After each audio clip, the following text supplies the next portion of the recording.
Bonjour et bienvenue. J'espère que vous portez merveilleusement bien. Je suis très heureux de vous accueillir pour un live. Aujourd'hui, on parle de l'Aya Yoga et de la voix des 7, voix des 12. J'espère que ça aura beaucoup d'intérêt pour vous. Si vous êtes en rediffusion, eh bien, avancez jusqu'à la minute de 33 à peu près, le temps que l'algorithme fasse son petit bout de chemin. Et si vous êtes en direct, soyez également les bienvenus. Je me réjouis de partager ce moment avec vous. Alors, je vais vérifier si le live est présent ou non, parce que des fois ça marche et des fois ça ne marche pas. A priori, c'est en direct. Soyez les bienvenus. Laissez-moi savoir dans les commentaires si le son est bon, si l'image est correcte, si tout se passe bien pour vous. Vous pouvez mettre des cœurs, des pouces et tout ce que vous voulez pour dire que il y a le live. Alors, on va laisser passer juste un petit peu de temps.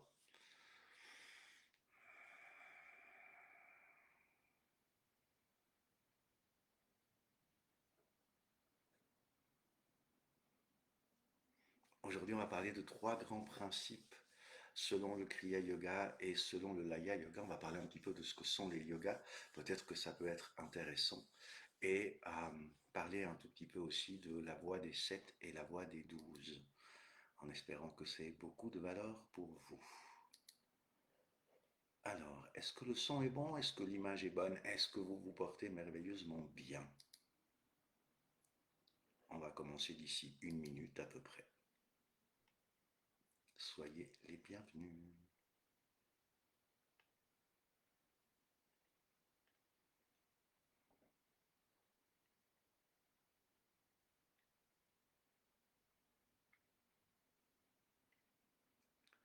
Alors, encore 30 secondes à peu près.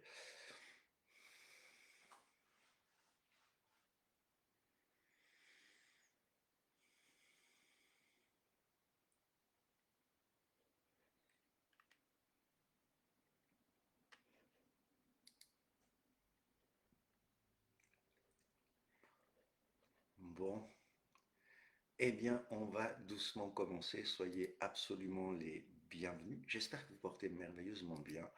Aujourd'hui, j'avais envie de parler un petit peu de yoga, parler un petit peu du regard que je peux avoir sur le yoga, sur le Kriya Yoga, sur ce que c'est, sur comment ça fonctionne et sur à quoi ça sert peut-être, parce que on vit dans un monde où il y a beaucoup de choses sur le yoga.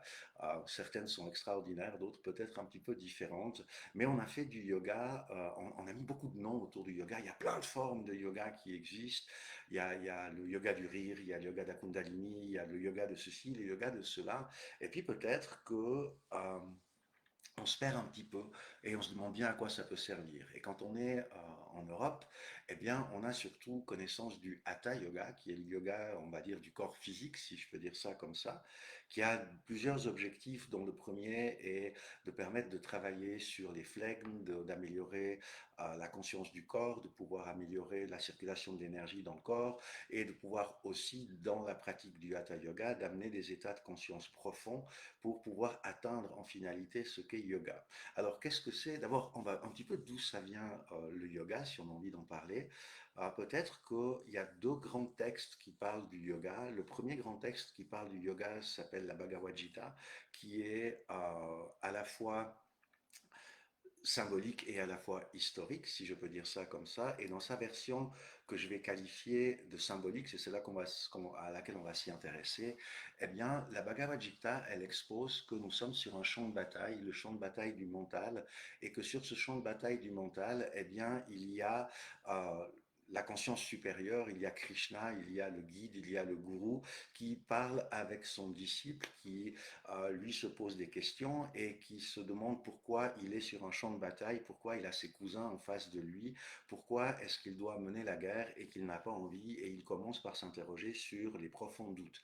Alors c'est un texte qui est relativement hermétique, sauf si une âme sage nous donne les clés pour le décrypter.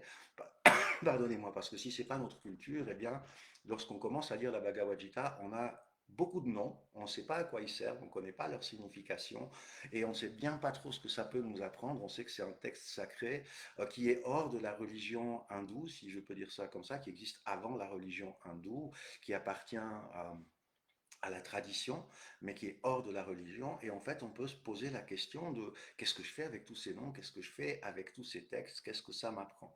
Et puis, on a un petit peu un éclairage sur ce que propose la Bhagavad Gita, eh bien, elle propose la voie du yoga. Elle explique que sur le champ de bataille du mental, eh bien, nous avons des efforts à faire pour pouvoir maîtriser un certain nombre de comportements. Elle nous donne des clés comme la clé du karma yoga dont on parlera un tout petit peu, qui, elle, nous permet de prendre du recul, si je peux dire comme ça. C'est la voie de la non-action, c'est la voie de l'action désintéressée, c'est la voie de l'action spontanée, si on a envie d'avancer un petit peu dans ce type d'action qui se déroule d'elle-même et qui se fait sans aucun attachement. Donc c'est un des premiers textes qui est le fondement du yoga. Et à la fin, donc je vais faire un petit peu de spoiler, à la fin, eh bien, Arjuna, il apprend qu'il n'y a pas de différence entre Krishna et lui, qu'il est Krishna, qu'il est la conscience universelle, qu'il est la vie, qu'il est Brahman, qu'il est Dieu, qu'il est cela, qu'il est l'illumination, peu importe les mots et les noms qu'on cherche à mettre derrière, mais c'est le premier livre qui nous apprend de manière très hermétique le chemin que nous avons à faire en tant qu'être humain pour nous remémorer qui nous sommes, pour retrouver notre conscience pleine et entière, pour vivre une vie de joie sans cause, pour pouvoir être dans l'éveil. Le deuxième livre qui nous parle de yoga et qui est, si je peux dire ça comme ça, avec un petit peu d'humour, la Bible du yoga, eh bien, c'est ça y est, je suis en direct, c'est normal. Le deuxième livre, ce sont les Yoga Sutras de Patanjali. Patanjali est reconnu comme étant un sage, alors il est qualifié d'étant un Mahavatar. Un Mahavatar, c'est un être qui a accompli la pleine conscience de la vie, qui est parfaitement réalisé, qui n'a aucun karma et qui a donné tout l'enseignement aussi en aphorisme, parce que c'est comme ça que les enseignements étaient donnés à l'époque, avec un certain nombre de sutras, et que chacun de ces sutras nous invite, il y a 4 livres dans les Yoga Sutras, et chacun de ces sutras nous invite à marcher le yoga, à comprendre ce qu'est le sens le plus profond de la vie, notre propre réalisation, comprendre qui nous sommes, nous remémorer qui nous sommes et suivre ce chemin. Et en fait, les Yoga Sutras, c'est les fondements même du yoga. Tous les yogas s'appuient sur les Yoga Sutras, bien qu'en Occident, on oublie d'appuyer parfois les yogas sur ces textes-là qui ont une valeur profonde et très importante. Et les Yoga Sutras, le dernier traité des Yoga Sutras, si je peux le dire comme ça, eh bien, traite de Samadhi Pada. Samadhi, c'est les moyens d'atteindre la réalisation. Et dans le yoga, si on parle de yoga, yoga, ça veut dire union. Donc, normalement, tous les yogas que nous pratiquons ont pour objectif de nous permettre d'avancer vers l'union avec la réalité, de retrouver la réalité. Et il y a plusieurs formes dans les yogas. Alors, dans les Yoga Sutras, il donne 4 formes, dont le Hatha Yoga, dont, pardonnez-moi, Dhyana Yoga, dont Raya Yoga et dont Yana Yoga. Et il y a des yogas qui sont qualifiés des yogas du feu, donc des yogas de la Kundalini. Et Kriya Yoga ainsi que l'Aya Yoga sont considérés, alors pardonnez-moi, l'Aya Yoga est souvent mis avec l'idée du yoga du feu, l'idée du Kriya Yoga, avec le yoga de la Kundalini qui a pour objectif de nous permettre de travailler à l'intérieur de nous pour éveiller notre Kundalini et pour pouvoir nous réaliser au travers de cet éveil de la Kundalini. Donc, yoga, ça veut dire union. Alors, je vais parler plus spécifiquement du Kriya Yoga. Et Kriya Yoga, c'est les actions que nous faisons pour atteindre l'union. Et dans ces actions-là, eh bien, il y a 3 grandes formes de yoga qui sont présentes, qui est le Raya Yoga. Alors, le Raya Yoga, c'est, je pense que la meilleure manière de le dire, c'est le yoga de la méditation sans effort. C'est le yoga, c'est la voie royale. Quand on traduit Raya Yoga, c'est la voie royale du yoga. On peut faire un parallèle avec ce qu'a enseigné Maharshi Ramana. Ça veut dire être centré en permanence sur le jeu, sur Dieu, sur la vie, sur laisser, laisser le mental en paix sans aucune pensée. Et ça, c'est la pratique euh, ça fait partie intégrante du Kriya Yoga et de ce que nous essayons d'accomplir dans le Kriya Yoga. Donc, dans le Kriya Yoga, eh bien, nous avons Ah, a priori, j'ai des bugs de... Est-ce que ça transmet? Ah oui, ça a l'air de fonctionner. Pardonnez-moi, j'ai eu un indicateur qu'il n'y avait pas assez de réseau. A priori, ça a l'air de fonctionner. Donc, le Raya Yoga, qui est la voie royale, c'est une voie qui est, alors c'est souvent là où il y a peut-être des confusions, c'est qu'une voie qui est qualifiée de sans effort. Et souvent, le sans effort est traduit par qu'il n'y a rien à faire, ou que tout est déjà là, ou que tout est présent, ou que nous sommes cela réalisé parfaitement maintenant. Ça a une double fonction. Tout d'abord, la première, ah, oui, nous sommes cela jamais bien heureux dans la félicité, ici, maintenant, tout le temps. Par contre, nous avons un ego psychologique, si je peux dire ça comme ça, nous avons un fonctionnement psychologique qui fait que nous nous sentons séparés, que nous sommes dans la division, dans la dualité, et qu'en vivant dans cette dualité, eh bien, nous n'avons pas pleinement et entièrement conscience de qui nous sommes. C'est un si on se réfère au Yoga Sutra, c'est un des poisons, si je peux dire comme ça, qui est alors, il est souvent traduit par étant ignorance, mais c'est un terme que je n'aime pas trop parce que ignorance, c'est un petit peu péjoratif à mes yeux à ce niveau-là. C'est plutôt à traduire comme étant oubli. Nous avons oublié que nous sommes la vie, nous avons oublié que nous sommes la réalité vivante, nous avons oublié que nous sommes la présence spontanée à ce qui est. Et l'idée, eh bien, du yoga, c'est de nous permettre de parcourir un cheminement qui est fait d'étapes. Il y a 8 étapes dans le Raya Yoga que nous essayons de mettre en œuvre dans notre quotidien progressivement et harmonieusement pour pouvoir faire quoi? Déjà, la première chose, avoir une vie de joie sans cause. Le sens le plus profond de la vie dans la pratique du yoga, dans la pratique mystique, eh bien, c'est être heureux. C'est être heureux tel que nous sommes et avec ce que nous souhaitons accomplir dans notre existence. C'est donner du sens à qui nous sommes pour pouvoir avoir une vie pleine et entière. C'est le premier job à faire dans le chemin mystique. C'est pas tellement aller explorer des états de conscience incroyables et faire des choses comme ça, bien que la pratique nous conduise à ce genre euh, d'expérience, si je peux dire ça comme ça, jusqu'à la dernière expérience qui est Nirvikalpa Samadhi ou Sahaya Samadhi, il y a plusieurs noms. Et toute l'idée, c'est de mettre en place des pratiques qui ont été éprouvées par des lignées, par des traditions, qui nous ont été enseignées par des sages, pour pouvoir déjà diriger notre vie. Et dans les pratiques du yoga, eh bien, il y a 8 étapes fondamentales, dont certaines qui pour moi sont absolument vitales. Et dans les vitales, eh bien, il va y avoir déjà la pratique de la concentration, mais encore une fois, sans effort. Le but de la pratique, c'est de pouvoir une pratique douce et harmonieuse qui nous permet de faire demi-tour à l'intérieur de nous, d'explorer qui nous sommes, d'équilibrer ce que nous avons à équilibrer, puis de nous élever vers des perceptions plus subtiles et plus profondes de l'existence en tant que telle, jusqu'à pouvoir être en harmonie avec la vie elle-même. Et les deuxièmes, ce sont les yamas et les niyamas, qui sont euh, pas les valeurs, je cherche mon mot, pardonnez-moi. Euh, je vais garder valeur parce que l'autre mot ne viendra pas. S'il y a un autre mot qui vient, je vous le donnerai. Mais ce sont les valeurs avec lesquelles on va essayer de vivre et de mettre en place dans notre existence. Il y en a deux qui sont reconnues comme étant fondamentales. La première, c'est la non-violence. C'est quelque chose, on vit dans un monde aujourd'hui qui est bien qu'illusoire, et on pourra peut-être en parler un tout petit peu parce qu'il y a aussi beaucoup de choses à dire sur ce sujet-là.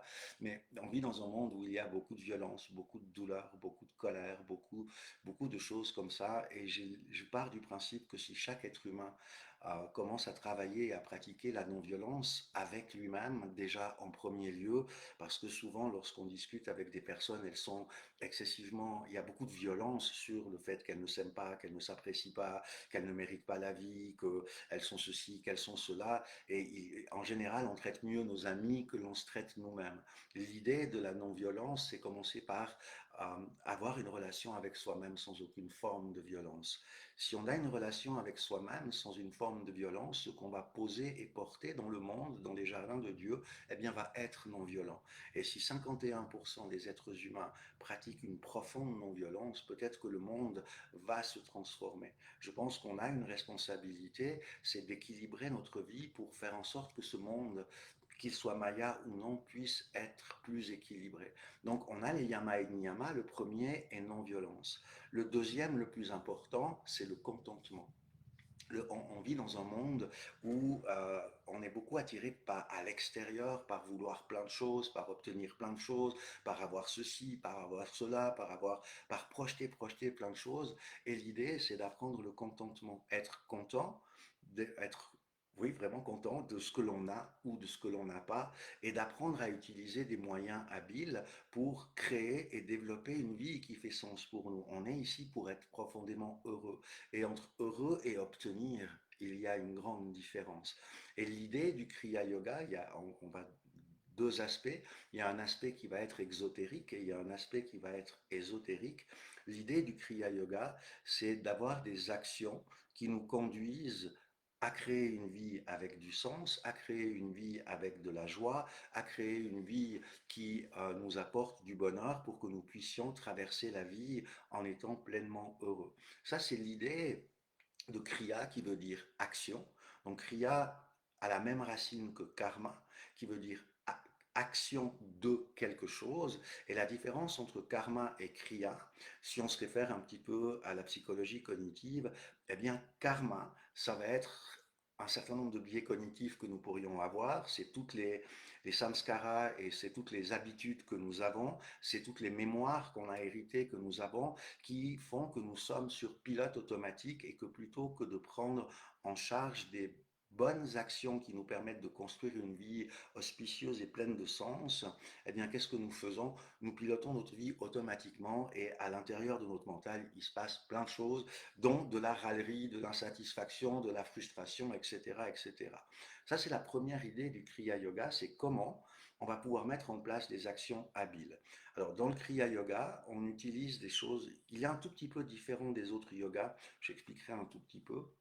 Dans le Kriya Yoga, on utilise des pratiques internes. Ça veut dire qu'on part du principe fondamental que c'est en se transformant à l'intérieur de nous, en prenant conscience des choses. Donc si on revient à de la psychologie, c'est en étant conscient, en, en étant conscient de notre inconscient, si je peux le dire comme ça, eh bien, on va pouvoir voir quels sont les comportements qui sont des comportements qui vont léser mon quotidien, qui vont faire que je ne construis pas ce que j'ai le souhait de construire, qui vont me mettre dans des ennuis réguliers, qui vont créer des patterns, des schémas répétitifs, qui vont créer une vie avec de la constriction, avec de la difficulté.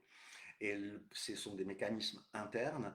Et pour ce faire, eh bien, nous utilisons les Yoga Sutras de Patanjali, entre autres, pour pouvoir comprendre qu'est-ce que l'on peut faire. Et l'on revient au yama et niyama, faire un travail. C'est pour ça que c'est pas vrai qu'il n'y a rien à faire. Oui, tout est là, tout est présent, tout est conscient. Par contre, pour réaliser que tout est présent, pour réaliser ce qui pourrait être défini comme la réalité vivante, eh bien, il y a un cheminement que je dois faire qui commence par la non-violence, par le contentement, par satya, la vérité, qui est assez compliquée. C'est qu'est-ce que la vérité, sans vouloir la jeter dans le monde, mais pour soi-même, et comment on vit en accord avec sa vérité. Et puis, on va utiliser des symboles, des mots symboles pour nous aider à approfondir notre méditation réflexive et marcher sur ce chemin. Ce chemin-là nous conduit à utiliser aussi des techniques. Dans le Kriya Yoga et dans d'autres formes de yoga, on part d'un principe assez simple. Le souffle et le mental sont mari et femme, sont intimement liés. Et le contrôle de l'un permet le contrôle de l'autre. Alors contrôle, c'est pas le mot où je dois contrôler toutes mes pensées, ça ne fonctionne pas. Encore une fois, c'est sans effort.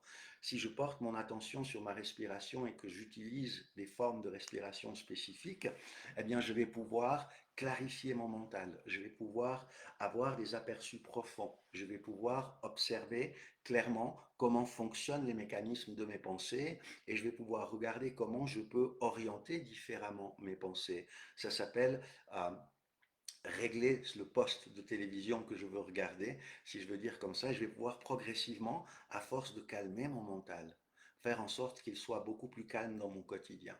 Ce qui va conduire à une des choses les plus importantes dans le Kriya Yoga, qui est l'attitude avec laquelle on traverse notre vie. On part du principe qu'il y a nous, il y a notre univers, il y a la communication entre les deux et il y a ce qui se produit après qu'on ait communiqué avec notre univers.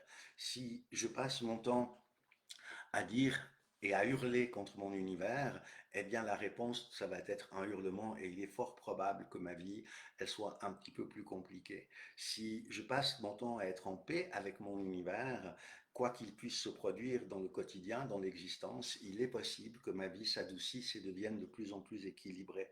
Donc, être responsable de ces attitudes, c'est une des choses qui va le plus adoucir le karma, donc nos comportements inconscients, nos comportements répétitifs, nos points aveugles, ce que nous n'arrivons pas à voir, eh bien, on va avoir des aperçus profonds pour pouvoir les transformer et les corriger.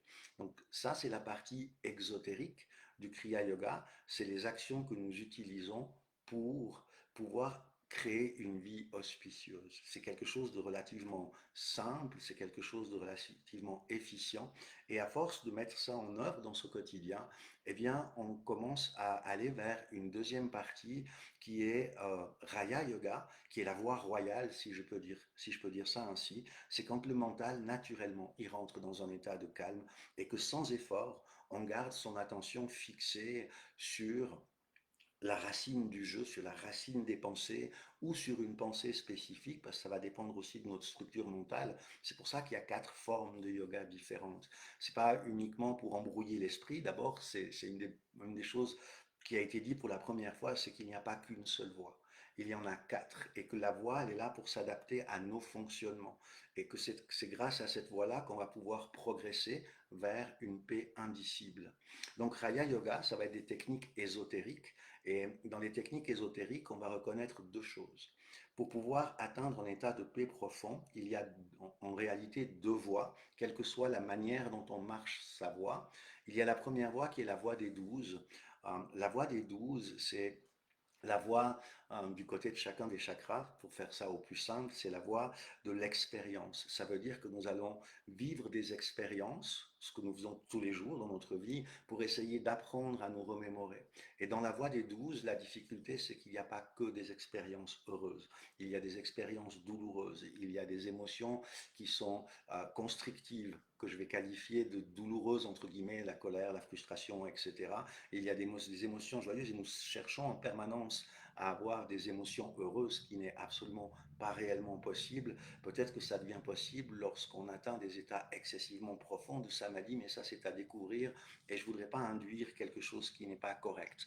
Donc la voie des 12, c'est la voie de l'expérience, c'est la voie de l'attachement à l'expérience, de l'attachement au corps, de l'attachement au mental, et elle prend, selon les sages, selon Yoganandaji ou selon chez lui des milliers et des milliers d'années et d'incarnations. Et qu'il y a que cette voie-là nous conduira obligatoirement à un jour comprendre la conscience Dieu, mais au travers d'un nombre d'expériences constructives. L'idée du Kriya Yoga, c'est la voie des 7 plutôt que d'avoir la voie de l'expérience et de vivre et de travailler à l'intérieur de soi, travailler dans sa colonne vertébrale pour être précis, pour pouvoir euh, aller directement à la voie de la conscience Dieu sans passer par la voie des 12 et des milliers d'incarnations pour se remémorer de notre nature principale. Et là, nous utilisons 2 choses essentielles, voire 3, mais une respiration spécifique qui a pour objectif d'augmenter l'énergie et de décarboniser le sang, si on peut dire ça ainsi. Je sais que médicalement s'entend, c'est pas tout à fait exact, mais c'est la manière dont ça a été enseigné par Laïli Mahasaya, donc je vais garder ces propos-là, mais ça permet d'approfondir sa conscience et de pouvoir avoir des aperçus de la vie en tant que telle et de la réalité en tant que telle, peu importe comment on la nomme, qu'on la nomme Dieu, qu'on la nomme Allah, qu'on la nomme Bouddha, qu'on la nomme Krishna, ça n'a pas d'importance. Mystiquement, on parle juste de réalité. Et l'objectif, c'est de travailler les pranayamas, d'utiliser les mantras, parce que les mantras ont cette idée de pouvoir permettre à notre mental de réduire le nombre de pensées pour arriver à quelque chose qui est la méditation profonde, une 2, peut-être 3 pensées qui vont être présentes et de les réduire encore jusqu'à ce qu'il y ait plus qu'une seule pensée, ce qui s'appelle samyama, la méditation absolument profonde. Donc c'est ce que nous faisons dans le Kriya Yoga. Donc on commence par le Kriya Yoga exotérique, on prépare le corps, on prépare le mental, puis ésotérique, on approfondit la conscience et il y a quelque chose qui vient de manière spontanée, qui vient de lui-même, qui est l'Aya Yoga. Alors l'Aya Yoga, euh, c'est un yoga qui est relativement hermétique. Il y a très peu de textes ou d'enseignements sur le sujet. La première fois que j'ai été exposé à l'Aya Yoga, c'est avec Shibendu Laili Mahasaya, euh, dans une conversation absolument très intéressante, parce que l'Aya Yoga, c'est quelque chose qui est euh, je vais passer par un autre petit chemin. L'Aya Yoga, c'est la dissolution. Alors, le terme utilisé est souvent l'ego psychologique. C'est l'idée de la dissolution de l'ego psychologique pour plus avoir de filtre entre soi et la réalité. Alors, l'ego psychologique, c'est la dissolution de toutes les expériences qui ont construit qui nous sommes, les expériences qui ont été blessantes, les difficultés que nous avons rencontrées, ce que nous pensons de nous, ce que nous projetons dans l'existence, qui est du côté constrictif, qui se dissolve pour laisser plus que la présence spontanée. C'est pas il n'y a plus personne parce qu'il n'y a plus que la vie en tant que telle, parce qu'en réalité nous sommes plutôt la somme de ce qui nous a été constrictif dans notre existence, donc les expériences douloureuses, que les expériences positives. Et lorsque cet ego psychologique des expériences douloureuses se dissolve, qu'il n'y en a plus, eh bien, il se produit quelque chose qui s'appelle l'aya. C'est la conscience spontanée, pleine et entière. Donc, c'est pas l'ego qui est déstructuré. L'ego, c'est une interface communicationnelle, mais c'est toutes les blessures vécues qui n'ont plus d'emprise sur le présent, ce qui permet de vivre l'éternel présent et de comprendre comment il fonctionne et où il va avec les obligations. Et quand on parle de l'Aya Yoga, il conduit à trois grands principes, pardonnez-moi, qui sont les principes avec lesquels on traverse la vie. Aujourd'hui, encore une fois, il y a cette idée qu'on peut tout obtenir, qu'on claque des doigts, que tout ça. L'Aya Yoga dit autre chose. L'Aya Yoga dit la première chose, ça s'appelle, j'aime beaucoup ce nom en sanskrit, il s'appelle Atiti Bhava. Et Atiti Bhava, c'est traverser la vie en étant un invité. Nous sommes, euh, c'est Shelley et Kriyanandaji qui disaient souvent ça, nous sommes dans les jardins de Dieu. Alors pour faire une comparaison, c'est comme si je m'invitais chez vous, dans votre jardin, et que là, chez vous, ben, j'estime que j'ai le droit de tout obtenir ce que je veux. Et que je me sers chez vous, que je prends ce que j'ai envie, que je pense que vous ne seriez pas forcément excessivement d'accord. Peut-être que vous ne direz rien parce que vous avez une profonde compassion, vous êtes profondément équilibré et vous savez que je vais finir par apprendre et par avoir un peu de maturité et de sagesse et vous me laissez vivre des expériences. Mystiquement, on est dans les jardins de Dieu, on est dans l'univers de la vie, nous ne sommes pas à l'apex de la création et ce que nous essayons de faire, c'est de traverser la vie comme un invité. C'est vivre dans le monde avec une profonde affection pour le monde, pour la vie, mais avec aucun attachement. C'est comme un invité. Ça veut dire que je suis dans votre salon et vous avez la bonté de me servir le thé et de m'amener des cookies parce que voilà, et de m'amener et je vais être profondément heureux, mais je sais que ça ne m'appartient pas. Il n'y a aucun attachement qui est là. Et que je suis un invité. Et peut-être qu'il peut avoir des désagréments, peut-être qu'il peut y avoir, on va dire, une conversation un tout petit peu constructive. Eh bien, je ne vais absolument pas m'y attacher. Je ne vais pas chercher ni les désagréments, ni le confort. Parce qu'il y a une compréhension profonde que tout est temporaire. C'est là où l'idée de Maya, elle est un petit peu complexe. Parce que souvent, il y a l'idée que tout est illusion. Oui et non. Le corps existe, le corps est là, et c'est plus compliqué. Je ne vais pas développer histoire de ne pas tout mélanger, mais c'est ça. Donc, on traverse les expériences de la vie sans à ce que l'ego psychologique y soit impliqué. Et c'est ça une grande partie de la libération, même la libération en tant que telle, c'est lorsque l'ego psychologique n'est plus impliqué dans ce qui est en train de se produire, ou alors on traverse la vie avec une attitude profonde, je vais la qualifier de neutralité, de compassion, d'amour non égoïste, de présence spontanée à la vie. Donc le premier grand principe qui conduit à Titi Bava, c'est comprendre que nous sommes ici des invités et des hôtes. Et c'est quelque chose, lorsque j'ai eu cette conversation avec Shibendu, que j'avais vraiment beaucoup aimé, je trouvais, pour moi, c'était relativement naturel, mais j'avais jamais mis de mots là-dessus. Et quand il l'a expliqué, et il a aussi expliqué que c'est quelque chose qui ne pouvait pas être réalisé avec les pensées du quotidien.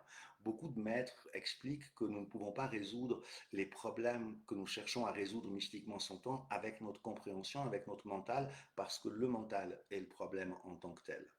Donc l'idée de Atiti Baba, c'est comprendre que nous sommes des hôtes, que nous sommes des invités et traverser la vie comme un invité. Le deuxième principe qui fait partie de l'Aya Yoga, c'est Sakshi Bhava. Cette idée-là va avec ce qui va le plus adoucir le karma. Il y a deux choses. Il y a l'idée de la conscience pure témoin. Je suis témoin de la vie telle qu'elle se déroule. Et l'attitude de pur témoin, je n'interfère pas et ne réagis pas dans la vie. C'est encore une fois, c'est vivre avec l'attitude euh, de témoin sans interférer, sans agir. C'est libre de tout choix psychologique. C'est quelque chose. Alors, je vais peut-être approfondir un peu le choix psychologique. La plupart des êtres humains, nous avons des choix psychologiques en fonction de notre vécu passé. Si j'ai été blessé pour ceci ou pour cela, alors je donne souvent cet exemple-là, j'ai vécu quelque chose dans la scolarité avec un professeur qui n'aurait jamais dû être professeur en réalité. Il était humiliant, rabaissant avec les élèves, il était entre guillemets violent, si je peux dire ça comme ça. Je mets des guillemets, vous savez, la tape de la règle sur les doigts, des choses comme ça. Et en fait, il avait une certaine allure physique, peu importe l'allure qu'il avait, mais mon cerveau, à chaque fois qu'il va rencontrer quelqu'un qui a à peu près la même allure que lui, va faire quoi? Va se mettre dans la même attitude qu'il avait quand il était à l'école. Donc il va se mettre dans une attitude de crainte, de peur, de repli ou de colère, peu importe, et il va agir avec ça. Donc ce nouveau monsieur qui a la même ressemblance de mon prof, la première chose que je vais faire quand il va arriver, je vais pas l'aimer. Et c'est cette attitude psychologique-là, libre de tout choix psychologique, c'est quand toutes ces expériences-là, elles sont devenues juste neutres. Juste des expériences qui ont été vécues, elles n'ont plus d'impact dans ce que nous sommes en train de vivre dans le présent éternel. Et c'est ça l'idée, qu'il n'y a aucun choix psychologique. Ça ne veut pas dire qu'on ne fait pas des choix dans sa vie. La vie est un ensemble de choix que nous faisons à tous les jours. Je choisis de faire un live, je choisis cet après-midi de faire un certain nombre d'autres choses. Demain, je prends la voiture, je fais un choix parce que je vais donner un enseignement. Il y a des choses qui se produisent. La vie n'est jamais un non-choix, quelle que soit la subtilité du choix. Donc l'idée du choix, de la liberté de tout choix psychologique, c'est la liberté de tout ce que nous pensons avoir été, tout ce que nous pensons être ou ne pas être, parce que cela se dissout en Laya Yoga. Donc c'est simplement observer les faits tels qu'ils sont, sans jugement, sans aimer, sans ne pas aimer. Et ce qu'il reste, c'est œuvrer dans le monde technique.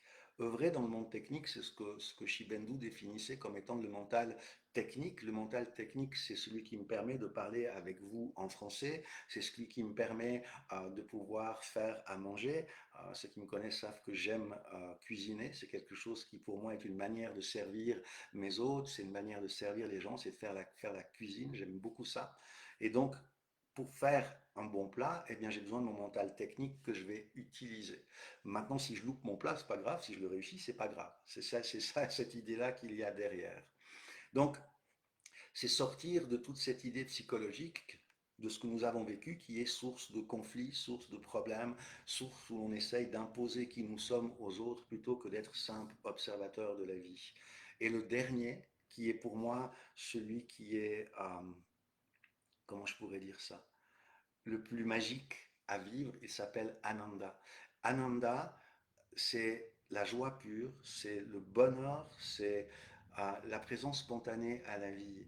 Et ce n'est pas quelque chose qui est lié au plaisir ou à obtenir quelque chose, avoir quelque chose, le contraire de la tristesse et le contraire de peu importe. C'est vraiment la joie profonde et la joie sans cause.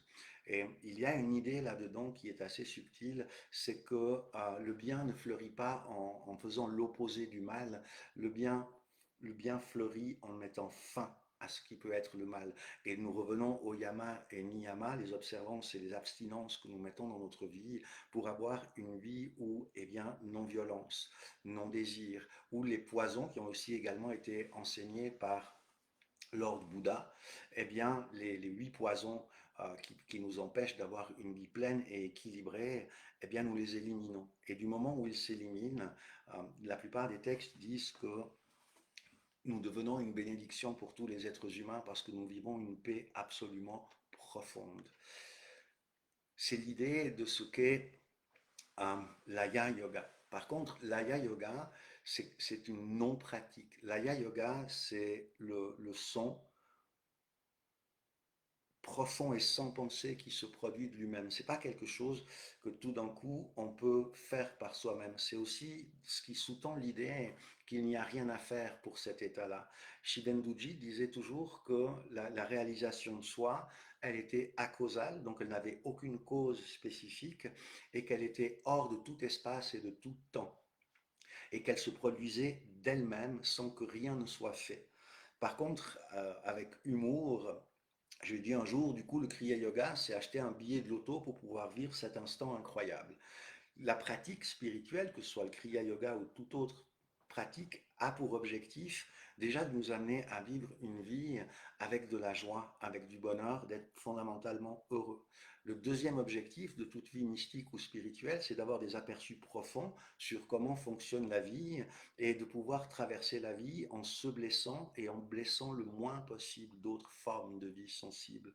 Le but de la spiritualité ou du mysticisme, c'est adoucir son karma. Donc c'est mettre en évidence les comportements, les schémas, les habitudes que nous avons, psychologiques, mentales, physiques, qui induisent de la constriction, de la douleur et des problèmes. Et c'est de mettre en place des remèdes, des choix conscients comme la méditation, comme la respiration, comme le hatha yoga, donc la pratique physique de quelque chose, avoir une alimentation saine, avoir une vie équilibrée, tout ce que nous essayons de pouvoir mettre en œuvre pour améliorer notre quotidien. Et après, il y a le point de vue mystique, et le point de vue mystique, c'est rentrer dans un état de contemplation profonde. C'est l'état même de la méditation où il y a, alors le premier stade, si je peux dire comme ça, de la méditation, où il y a une présence spontanée, une attention sans aucune tension.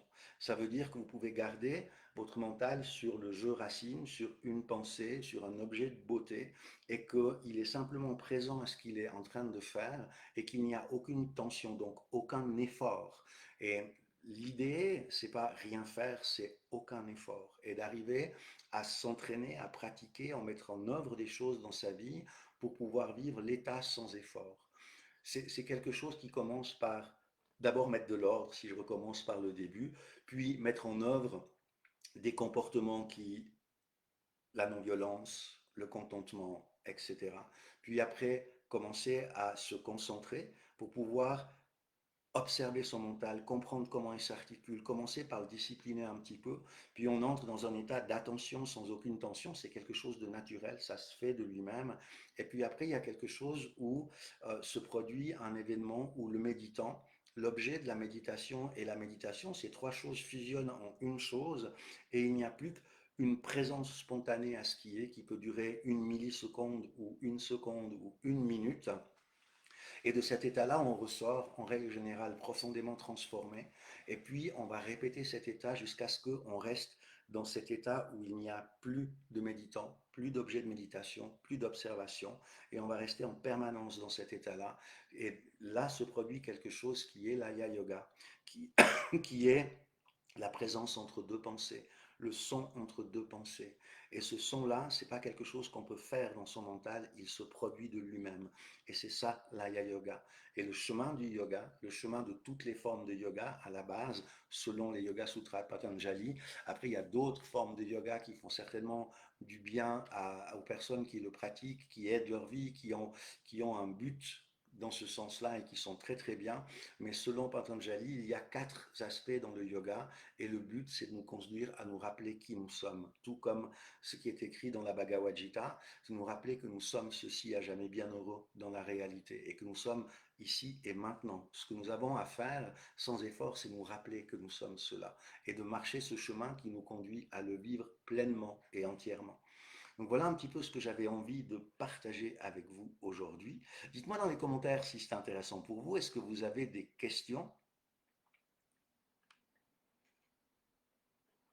Ah, je suis d'accord, explorer seul, ce n'est vraiment, vraiment, vraiment pas facile. Je te ferai découvrir les deux ouvrages avec plaisir. Est-ce que c'était intéressant pour vous? Est-ce que ça a de la valeur pour vous? Je vais rester encore quelques minutes avec vous, peut-être faire une petite synthèse.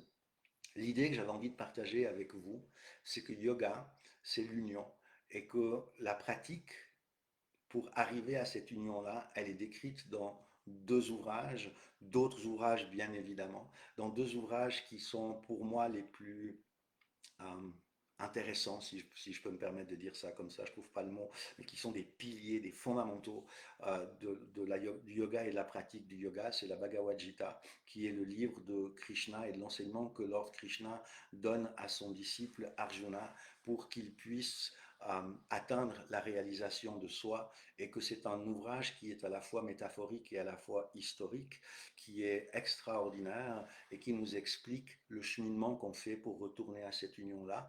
Le deuxième, c'est les Yoga Sutras qui, eux, vont détailler un tout petit peu plus. Il y a 195 aphorismes. Il y en a qui sont, bon, un peu moins intéressants. Tout ce qui est développement des Yoga Siddhis dans les Yoga Sutras, pour moi, c'est pas quelque chose sur lequel j'ai porté beaucoup d'intérêt.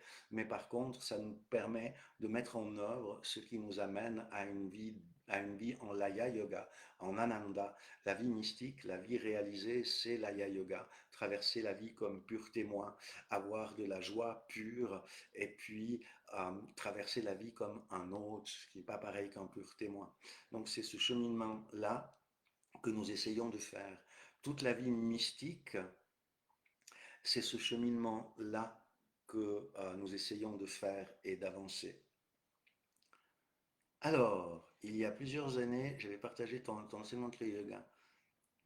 Oh, merci infiniment, merci beaucoup. Oui, le Kriya Yoga, en tout cas dans ma vie, ça a été un des plus précieux trésors, le plus précieux trésor que j'ai eu le privilège de recevoir dans mon existence, la rencontre avec Kriyanandaji il y a de nombreuses années, et pouvoir progressivement, harmonieusement mettre en place les enseignements donnés, mettre en place les pratiques, parce que les deux sont nécessaires, et puis découvrir que ça conduisait à des bourgeons spirituels, à une vie beaucoup plus en paix, une vie beaucoup plus en joie, à une vie beaucoup plus profonde. Et j'ai eu le privilège de rencontrer également Shibenbuji, qui est l'arrière petit-fils de la Lama Saya, qui aussi a amené la dimension du Laya Yoga, si je peux dire comme ça, une dimension plus mystique, et c'est quelque chose qui est transformateur dans la vie. Pour moi, la vie mystique, c'est la vie d'étudier les choses cachées, étudier le sens de la vie, étudier la profondeur de la vie pour pouvoir la mettre en œuvre et avoir une vie heureuse. Sri Aurobindo disait avoir une vie divine. Alors qu'est-ce qu'une vie divine pour vous? Si vous méditez là-dessus, eh bien c'est quelque chose qui peut être absolument intéressant. Pour moi, le mysticisme, c'est aussi mettre en pratique des outils concrets, des moyens habiles qui nous font passer, alors encore une fois, c'est de l'ignorance, mais j'aime pas ce terme-là, de l'oubli à la remémoration, nous rappeler qui nous sommes et de manière juste et correcte. Et après, la spiritualité, c'est la science de l'esprit. La spiritualité, c'est j'aime pas tellement utiliser ce terme-là parce qu'il prête souvent à confusion. Si je dis que la vie mystique, c'est la science de Dieu, dans la vie spirituelle, pardonnez-moi, c'est la science de Dieu, eh bien, les personnes qui sont chrétiens vont nous faire du christianisme, les personnes qui sont bouddhistes vont nous faire du bouddhisme, etc. Et l'idée, c'est d'aller au-delà de toute croyance et de tout dogme pour entrer dans la réalité vivante. C'est une chose dans le Kriya Yoga que j'ai toujours beaucoup aimé, quelle que soit la nature de votre foi, de vos croyances, de votre idée. Le Kriya Yoga s'adapte à, il est là pour vous aider à maturer, à approfondir, à éclaircir votre propre voie pour que vous puissiez la réaliser telle que vous êtes et avec qui vous êtes. C'est ça l'idée. Alors l'Aya Yoga, eh bien, peut-être que je vais finir avec des questions.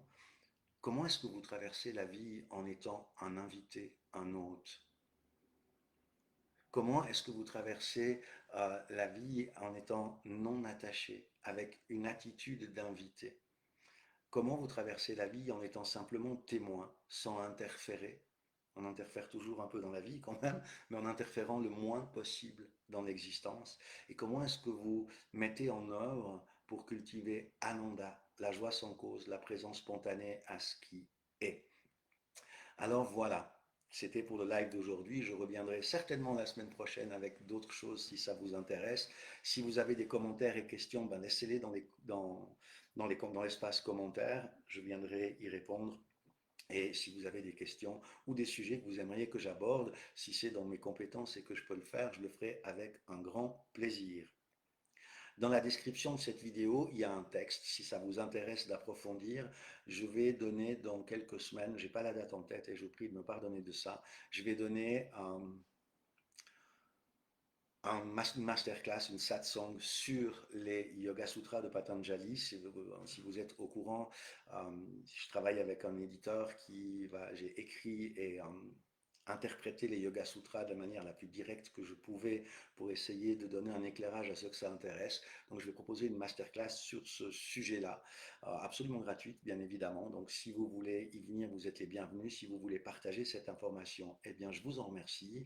Et puis là, je vous souhaite... Qu'est-ce que je vous souhaite? De l'amour, de la joie et de la bonne humeur. Ah non, ça c'est déjà pris. Je vous souhaite de traverser la vie avec une attitude d'invité. Je vous souhaite de traverser la vie en étant pur témoin de la vie et je vous souhaite absolument d'avoir à tous les jours de votre vie une profonde joie sans cause. Je vous remercie infiniment de votre présence, de vos commentaires, de vos partages et puis je vous dis à très bientôt. Soyez infiniment bénis. Merci beaucoup.